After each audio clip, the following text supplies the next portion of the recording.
तो सचिन जाधव आम्ही तो परभणीचा त्याच्या घरी जेव्हा आम्ही गेलोय ते सोयाबीन 3400 रुपयात विकावं लागले.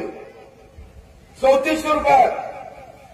5000 रुपये आम्ही पाहतोय आमच्या सोयाबीनचे भाव जाहीर झाले होते.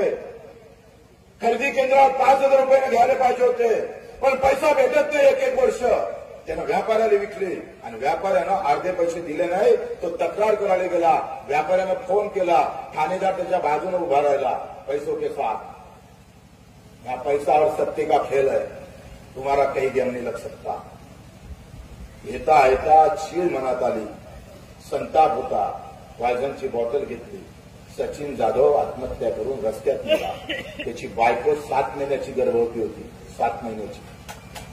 तो टाळ्या वाजवायचा विषय नाही. आराम ना आलाय का मला थोबाडते. 7 महिन्याची गर्भवती होती. 7 महिन्याच्या गर्भवतीनं आमच्या बहिणीनं आत्महत्या केली. पोटात 7 महिन्याचं बाळ होतं. मी गावात भेटायला गेलो.